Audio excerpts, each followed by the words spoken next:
This is the Business Breakfast on dubaieye 103.8. With policybazaar.ae, trusted for car insurance with lowest price guarantee. A very good morning. Welcome back. Business Breakfast 7:36. Thanks for your messages.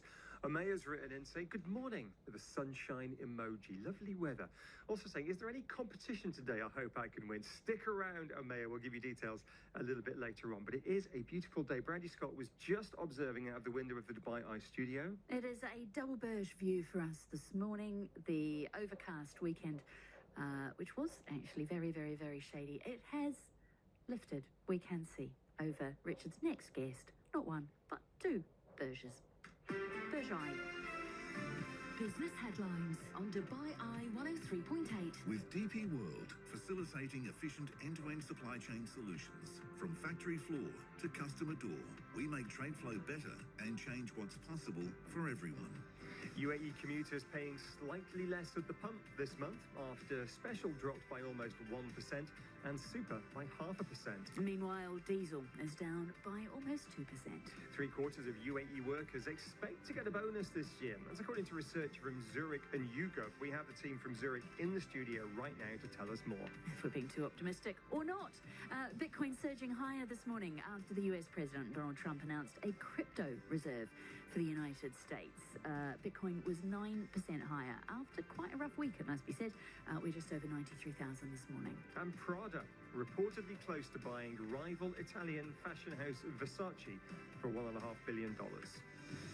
This is the Business Breakfast on the UAE's #1 talk radio station. Dubaieye 103.8. So bonuses, let's get more. Ashika Tailor is Head of Business Development at Zurich International Life for Employee Benefits. Ashika, good morning. Good morning. Right, 3/4 of us getting a bonus. We'll get to what we're going to do with it in a second. But first of all, how did you find that out? So we conducted a survey. We've been running it for a few years now to really gather the sentiment of employees in the workplace. And it's a survey that's designed to cover a broad range of industries, nationalities, income levels. So quite a broad-reaching survey. And as you mentioned, 3/4 of employees this year expecting to receive a bonus. That's really the highest we've seen in the last few years. So certainly suggests a sense of optimism when it comes to financial rewards. And we're really seeing that driven by, increased confidence in generally the economy and how their organisation has been performing. Where did you conduct this research? I guess if you conducted it down in DIFC, where you guys have a big base, there's a real bonus culture within financial services. Maybe if you went to Al-Qos industrial area, you'd get a different response. Who did you speak to, or who did the guys at YouGov speak to? Yeah, so it is intended to be a broad-reaching survey. So it is not.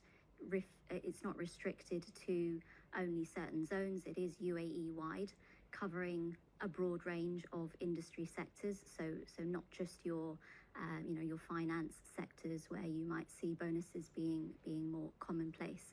And what's important to note is that it's really the expectation from employees, not necessarily the reality of what's given, but the fact that employees are expecting to receive bonuses at that level does suggest a sense of increased optimism when it comes to financial rewards. Finally, Ashika, what kind of bonus are we getting? Is it an extra 500 dirhams or 1,000 dirhams in the bank account to say thank you, or is it like Emirates got last year, multiple weeks of salary? What do you know about how much bonus people are getting? So this is where it really will vary according to the industry sector, but our survey shows that around a third of employees are expecting a bonus of 25,000 dirhams or more, which is significantly higher than we've seen in previous years. Okay, cool. So that's what's happening. Good year for bonuses, higher than normal. Great, happy days. But what people are doing with it is interesting, isn't it? Mm-hmm. A lot of people aren't going out and buying a flash new car or going on holiday. They're sticking it away for their retirement. Tell us about that trend. Absolutely. We are seeing a noticeable shift in the financial mindset of employees. So instead of that short-term spending, they are thinking about their long-term financial security, and 68% of employees are actually intending to save some or all of their bonus. Interestingly, Gen Z are leading the way in terms of that, being the most disciplined savers and planning to save the most of their bonus. So in terms of how much we need for retirement planning, you've come up with a number, and it's 10 million dirhams. 77% of employees estimate they will need up to 10 million dirhams to retire comfortably. Just to drill down into your sample here, that sounds like it's a number that middle-income, middle manager types would get. Again, there's a lot of people in this town. There's no way they're going to say, I get that much for their retirement, because they're earning a few thousand dirhams a month. Absolutely. So to clarify, the survey asked employees for their estimate of what they would need.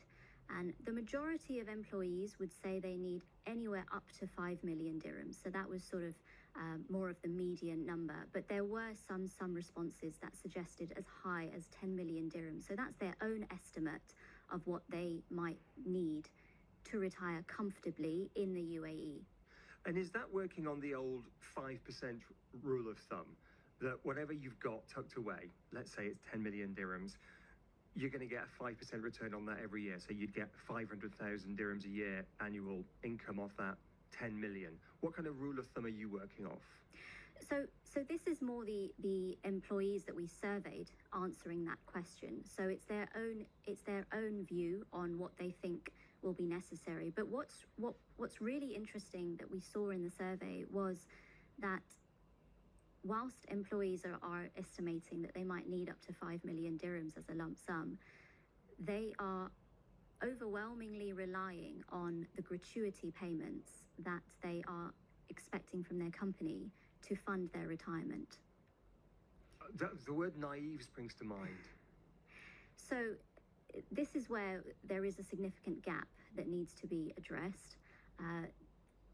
So 75% of employees in the survey said that they felt confident that they'd have sufficient funds for retirement, which sounds great.